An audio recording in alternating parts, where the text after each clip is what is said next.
What if your best friend was slit in the throat and stabbed 28 times? That's right, I said 28. What if he had to die only because you believed that women should be treated equally with the same rights as men?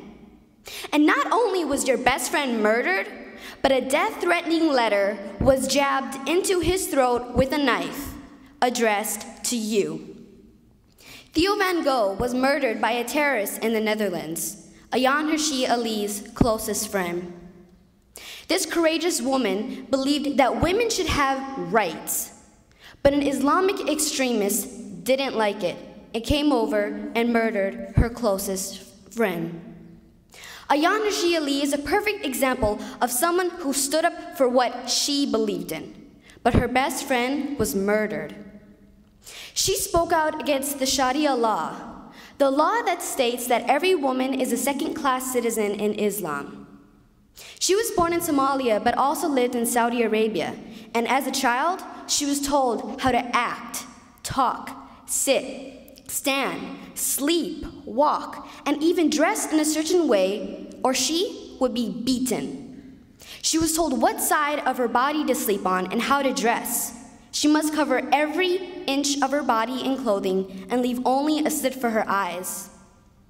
At night, she had to suffer hearing the horrifying screams of women being beaten by their husbands. And this was on a daily basis. She had an arranged marriage which she had no control over whatsoever, but she luckily escaped and moved to Canada. She then moved to the USA and is currently living with armed guards. Ayaan Hirsi Ali has a target on her back because she can change the future for women in Islam. The Sharia law is in the Quran and clearly explains women must obey men at all times. If your husband beats you, it's to honor him. If you walk outside your house without a man, you're completely disrespected. If a woman were raped, she would be killed. And guess what? If she got married and her husband found out she was not a virgin, she would be killed. She would be killed even though she still has no control over anything in her life whatsoever. Women have no way of standing up for what they believe in. Instead of having rights, they're just a piece of property. We don't know what it's like to live in a world where you are the slave, where you have no choice on anything in your life whatsoever. There are women who live halfway around the world and are treated as slaves, yet they're completely invisible to Western society. Ayaan Hirsi Ali said, quote, "You grew up in freedom, and you can spit on it because you don't know what it's like not to have freedom," unquote.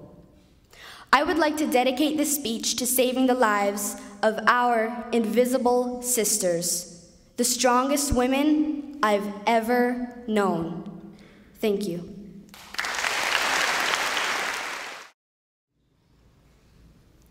Freedom. Definition: the power or right to act, speak, or think as one wants, without hindrance or restraint. This isn't a petty word for the citizens of Iran.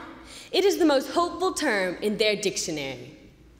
Throughout the Islamic takeover 30 years ago, the presidential election of 2009, and lack of women's rights, freedom was simply out of reach. But last year, the election was the spark that ignited the Iranians to fight for the freedom they deserved as human beings, and they forced their voices to be heard. Now you might be thinking, I don't care about this. Well, imagine if every time your opinion didn't agree with the government, you'd get severely punished for it. Teenagers just like us are abused and even killed just because they believe in something that the government does not. This government consists of people called extremists.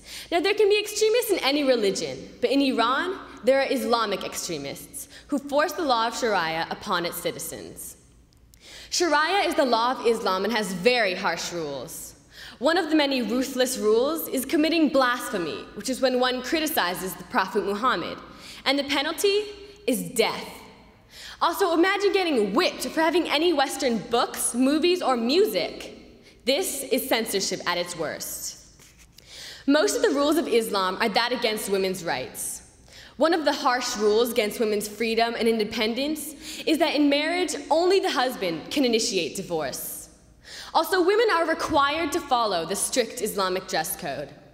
However, one of the most disturbing laws is that the legal age of marriage for women starts from 9. This means that a 9-year-old girl can be married to a 40-year-old man against her will. Another appalling law is that if a daughter has brought dishonor to her family, her father or brothers may murder her or commit an honor killing. Women are obviously not welcomed as equals and are treated as inferior. Clearly, these rules held by the Iranian government must be changed. My last point focuses on the impact on the Iranian citizens created by the 2009 Iranian presidential election. Iran's 10th presidential election was held on June 12, 2009, and was between the current president, Ahmadinejad, and the independent reformist, Mousavi. After thousands of young Mousavi supporters peacefully protested in the streets, it was almost a done deal that Ahmadinejad had lost the election. The next day, Iran's official news agency announced that with only 2/3 of the votes counted, Ahmadinejad had won the election. Yet 14 million ballots were missing, making it very easy to manipulate the results. This corrupt election horrified the citizens, and in response, they held nonviolent protests. The police were quick to react and broke through the tremendous crowds, opening gunfire on anyone in their way and sprayed tear gas into the eyes of the innocent youth. There were also confirmed reports that the government-ordered militia had burst into hospitals and arrested all injured Mousavi supporters, denying them any medical attention, and so many died in prison. This election clearly appears to have been rigged, but it finally gave the people strength, unity, and most importantly, an undisputable voice. What started as a longing for a new president who understood their needs turned into an ambitiously passionate journey for freedom, democracy, and equality.